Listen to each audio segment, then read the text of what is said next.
ये जिन्होंने भी लिखा है इनका नाम पढ़ने की आवश्यकता नहीं है। इन्होंने लिखा है कि पिछले दिनों पता चला कि आपको धमकियां मिलती रहती हैं। सार्वजनिक जीवन में घूमते फिरते आपको डर नहीं लगता क्या?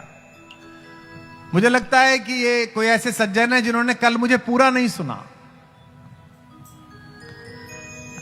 अगर गुजरात में रहकर भी मर्यादा पुरुषोत्तम श्री राम के इस भव्य विग्रह के नीचे बैठकर भी और पीठ पर बजरंगबली हनुमान के हाथ होने के बाद भी मैं डरूं, तो फिर राम भक्त छोड़ो, मैं मनुष्य ही नहीं हूं।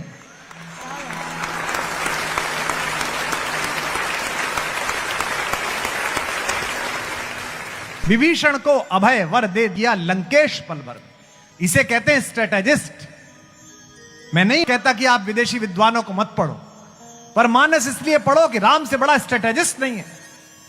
जो चुनाव प्रबंधक बैठे हैं, जो वित्त प्रबंधक बैठे हैं, जो इक्विटी प्लेस करने वाले लोग बैठे हैं, जो शेयर मार्केट के लोग बैठे हैं, आप सोचकर देखो कि ऐसा भाई जिसको खुद के बड़े भाई ने लात मार के बाहर भगाया, वो जीवन में पहली बार राम से मिलने आया। अब आप मजा लेना, देखिए कथा कैसे खुलेगी। इसे कहते हैं स्ट्रेटेजिस्ट। पहली बार मिलने आए। राम ने पहली बार विभीषण को देखा, विभीषण ने पहली बार राम को देखा। पहले सुग्रीव आए, कहा कि रावण के छोटे भाई विभीषण मिलना चाहते हैं। तो वानरों के कुछ सेनापतियों ने कहा मत मिलिए, कोई पता नहीं क्या आदमी हो। लेकिन राम ने कहा नहीं, अतिथि है, अतिथि जैसा भी हो मैं मिलूंगा, बुलाइए अंदर। एक छोटा सा युद्ध शिविर बना हुआ है, तो फिर भी लकड़ी का है, ऐसे ही पत्थरों का।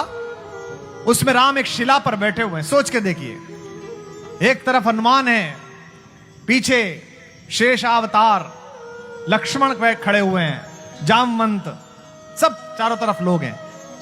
प्रवेश किया विभीषण ने, राम ने खड़े होकर अभिवादन किया और क्या कहा?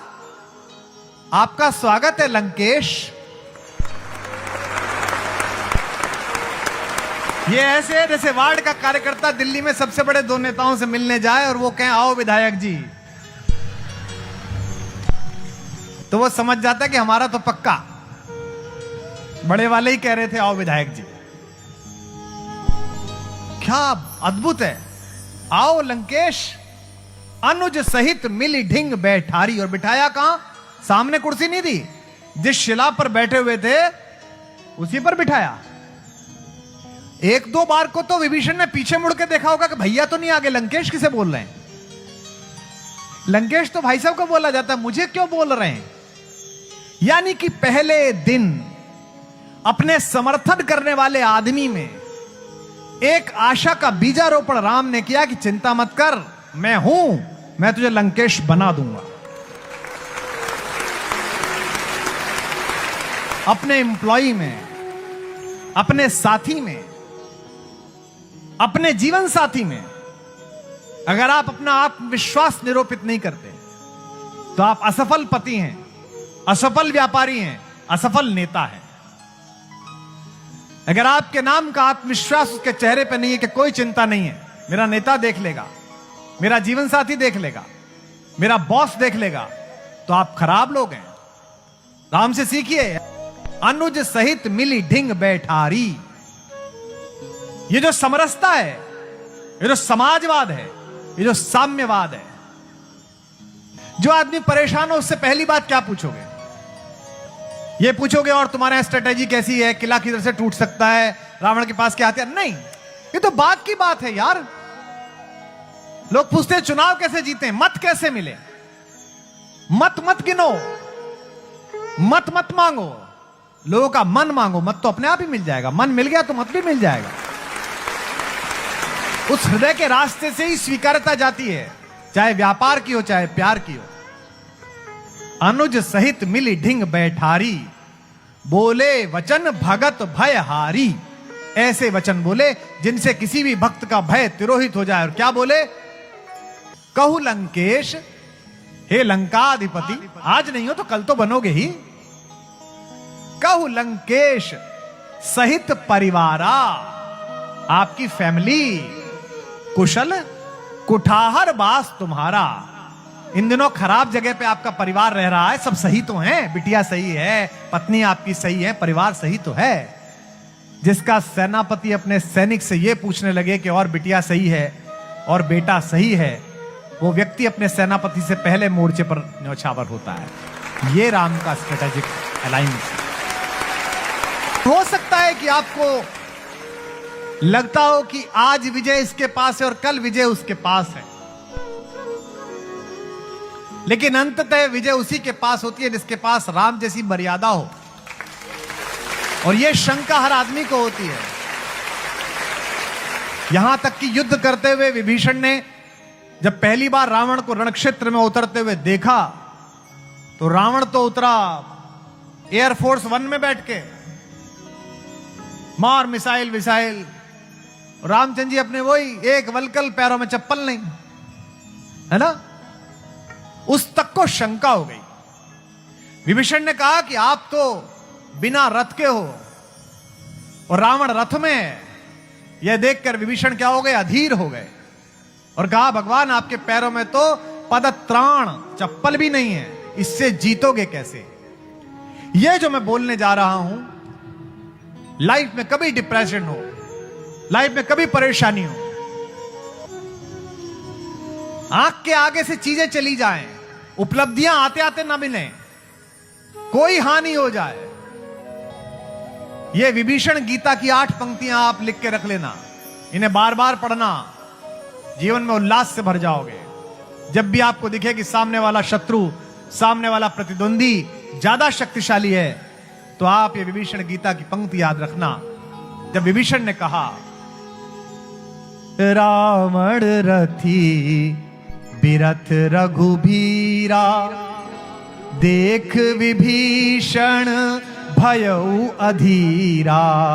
रावण रथी बिरथ रघुबीरा, गाइए। देख विभीषण भयउ अधीरा। कहता है नाथ न रथ नहीं तन पद त्राणा। आप तो रथ पर भी नहीं बैठे और आपके पैरों में चप्पल भी नहीं है। नाथ न रथ नहीं तन पद त्राणा, केहि विधि जितब वीर बलवाना।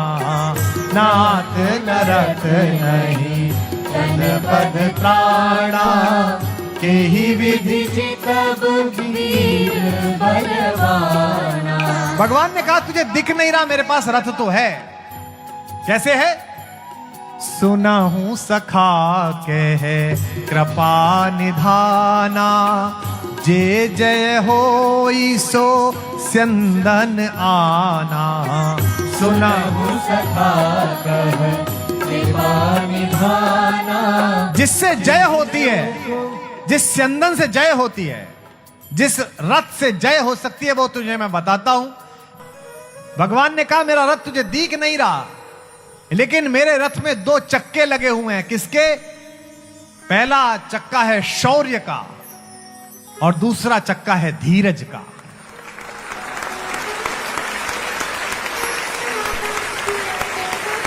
शौर्य रखिए और धैर्य रखिए। और मेरे रथ के ऊपर झंडा भी लगा हुआ है, जैसे यहां ये अपने अपने राम इस भगवे में लहर रहा है। राम के रथ में झंडा है क्या? सत्यशील दृढ़ ध्वजा पताका। सत्य और शील की दृढ़ ध्वजा लगी हुई है। घोड़े भी हैं। कितने घोड़े होने चाहिए अच्छे रथ में? 4। कौन कौन से? पहला घोड़ा बल, दूसरा घोड़ा विवेक बुद्धि। बल के साथ विवेक की बहुत आवश्यकता है। राम अकेले हैं जिनमें सब कुछ है, उसके बाद भी विवेक है। विश्वामित्र लेने गए तो दशरथ ने कहा मेरी सेना ले जाओ प्रभु, मैं चलता हूं। बच्चे को क्यों ले जा रहे हो? जवान है, मसे भीगी है, 15 साल का है। 15 साल के गए थे, आज तो 25 साल के को पता नहीं होता करना क्या है। 15 वर्ष के राम को विवेक पता है। विश्वामित्र ने कहा राजन आपका बेटा मुझे इसलिए चाहिए कि लड़ाई बड़ी है, खरदूषण ताड़का स्वभाव से है, और ये 4 चीजें हैं, इनमें से कोई एक आ जाए तो मनुष्य अविवेकी हो जाता है। आपके बेटे के पास चारों हैं, उसके बाद भी संयमित है, विनम्र है। इसलिए मैं आपको बच्चे को लेके जा रहा हूं। यौवनम, जवानी। दूसरा धन, पैसा आ जाए। तीसरा संपत्ति। और चौथा प्रभुत्व। ये चार में से एक मिल जाए तो मनुष्य पागल हो जाता है। हे राजा दशरथ, आपका बेटा अद्भुत है कि उसके पास चारों हैं और फिर भी वो विवेकशील है, इसीलिए वो मर्यादा पुरुषोत्तम कहलाएगा, आगे चलकर राम कहलाएगा। बल, विवेक, दम, परहित। और दूसरा दमन। दमन कैसा? खराब इच्छाओं का दमन। जवान लड़कों, अपनी इच्छाओं को सीमाओं में बांधे रखो, वरना ये शौक गुनाहों में बदल जाते हैं। बल, विवेक और दम, यानी कि इच्छा पर अंकुश। और फिर क्या? परहित, दूसरे का हित। यह भारत है। और इन चारों घोड़ों के ऊपर एक रस्सी भी है, लगाम भी है। लगाम क्या है? क्षमा, माफ कर देना, कृपा, दूसरे पर कृपा करना। तीसरा समता, एक जैसे दिखें। ये रज्जू हैं जो इनको जोड़े हुए हैं। विभीषण से भगवान कहते हैं कि एक चीज और है, सारथी भी है मेरे रथ पर जो तुझे दिख नहीं रहा। वो कौन है? ईश भजन, भगवान का भजन। तो जिन भी सज्जन ने मुझसे सवाल पूछा था, मुझे लगता है कि उन्हें इसका उत्तर मिल गया होगा।